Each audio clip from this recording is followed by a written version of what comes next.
Saya akan sebutkan misal salah satu contoh kisah. Ibnu Qayyim rahimahullah Al-Jauzi mengangkat kisah tentang Abi Qudamah, ya. Seseorang yang disebutkan namanya oleh beliau. Sudah pernah saya sebutkan cerita ini belum? Selalu belum, ya. Baiklah. Abi Qudamah, kata Ibnu Jauzi, adalah seseorang yang suka berjihad. Di zaman dulu, zaman tabi'in, suka berjihad, berperang. Dan dia selalu memotivasi orang untuk berjihad. Ditanya di salah satu masjid itu, dia lagi pulang dari jihad, pengalaman apa yang paling berkesan bagi anda di kancah peperangan jihad? Dia bilang, kisah seorang anak muda yang bertemu bidadari. Maka orang tanya, seperti apa ceritanya? Dia bilang, satu waktu saya pulang ke negeri saya, di kotanya. Kemudian saya motivasi orang untuk berperang, berjihad. Disampaikanlah motivasi, ayat-ayat, hadis, kisah-kisah nyata. Sampai orang-orang pada termotivasi untuk berjihad. Dia bilang, setelah selesai saya pulang, besok saya ingin bentuk pasukan, bergabung dengan pasukan muslimin untuk berjihad. Ya.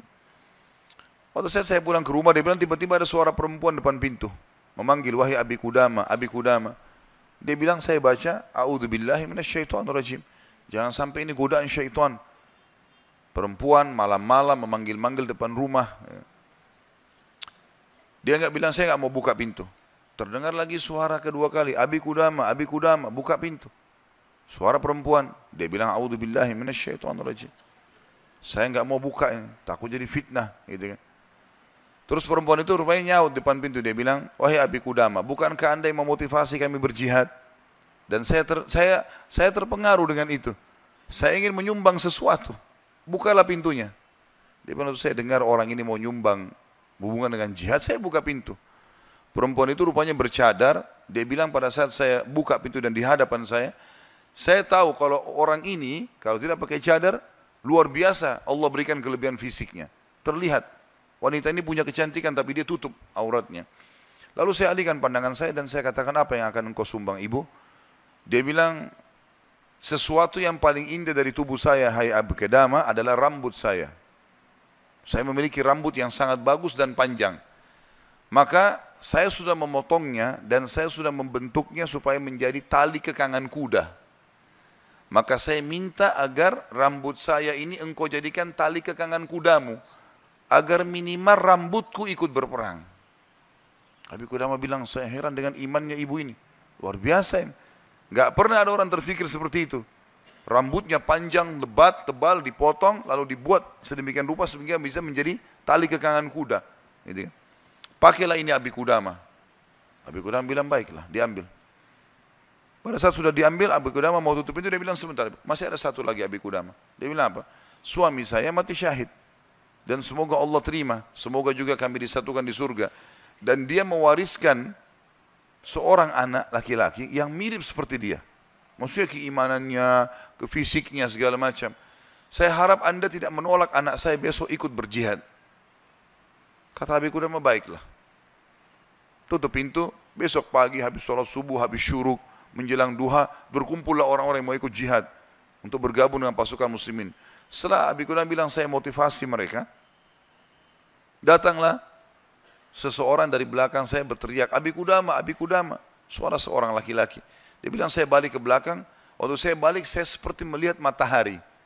Artinya, ada seorang laki-laki putih, tinggi, gagah, rambutnya indah, fisiknya kekar di atas kuda. Dia bilang, saya sendiri kagum lihat orang ini. Luar biasa secara fisik, membuat orang sudah kagum. Dia bilang, terus dia bilang, hai Abi Qudamah, saya anaknya ibu semalam yang memberikan rambut kepada anda. Dan saya siap untuk ikut berperang. Dan wasiat ibu saya agar saya jangan pulang. Suruh mati syahid. Kata Abi Qudamah, saya kagum lihat lagi anak ini. Sudah kagum lihat ibunya, kagum lihat anaknya.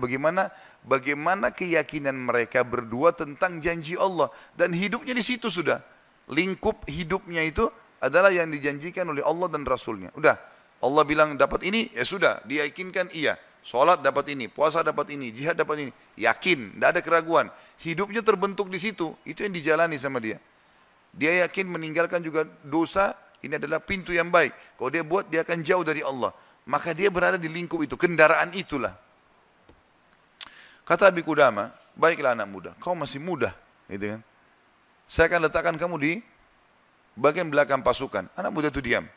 Dia bilang, Abi Qudamah bilang, ini saya tentu simpulkan ceritanya ya, karena saya tidak hafal secara lafaz letter tentang kisah, tapi saya datangkan poinnya gitu. Kata Abi Qudamah waktu perang lagi berkecamuk, tiba-tiba anak muda ini sudah ada di depan. Lalu saya lihat dia, dan memang di pikiran saya dia bilang cuma anak muda itu saja. Saya datangin dia, hai anak muda mundurlah. Kamu masih muda, belum berpengalaman, gitu kan. Saya khawatir atas dirimu.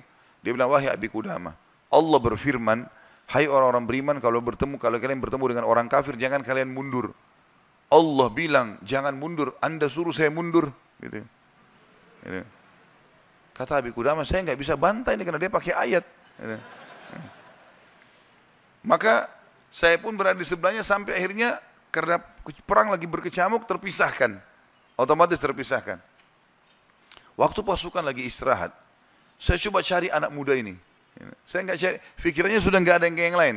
Targetnya anak muda ini gitu. Itu betul-betul menarik perhatian dia. Dia bilang begitu saya lihat orang lagi istirahat semuanya karena capek berperang.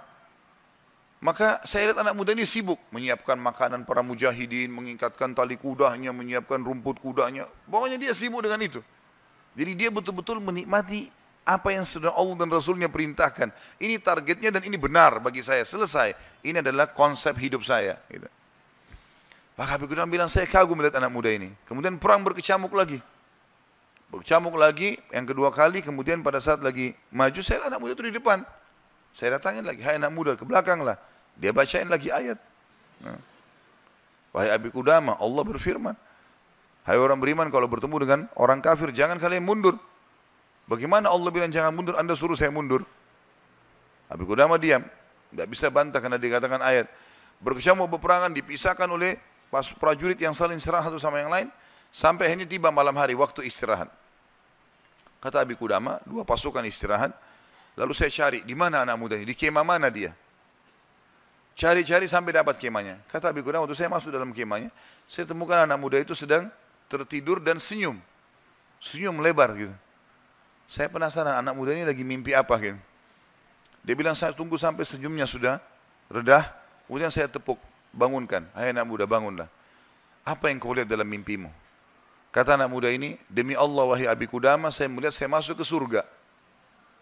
Saya masuk surga, saya lihat taman-taman, saya lihat pelayan-pelayan, lihat luar biasa surga yang luas. Dan saya lihat seorang wanita yang sangat cantik, saking cantiknya sampai saya tidak sabar untuk menjamahnya. Gitu kan.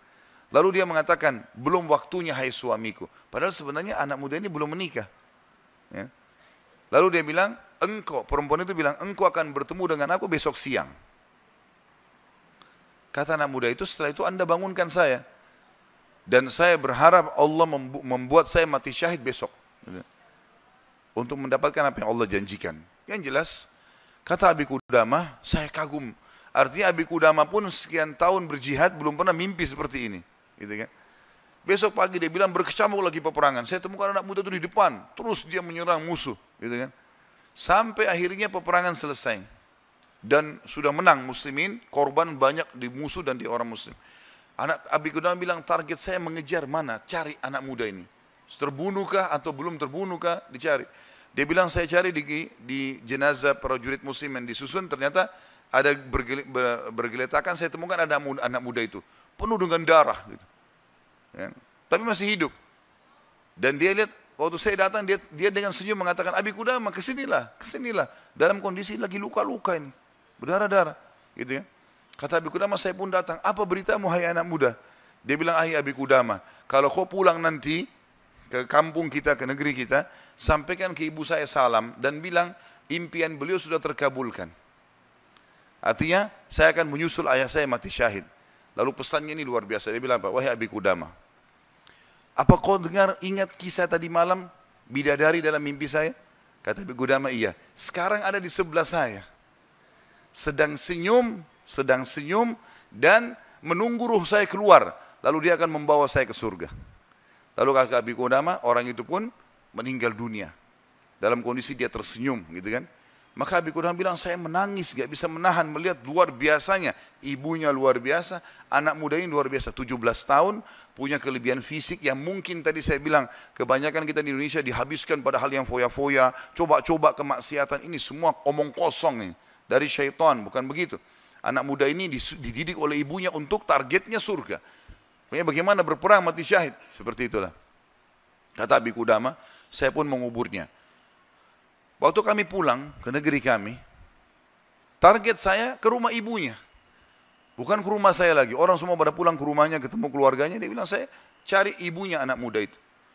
Begitu dapat rumahnya, saya ketuk pintu, dibuka. Ibu itu buka. Ibu itu begitu lihat, saya tahu Abi Qudamah. Dia bilang, wahai Abi Qudamah, apa kau datang berbelasungkawa atau kau datang untuk membawa berita gembira? Kata ya Abi Qudamah, apa maksud anda ibu?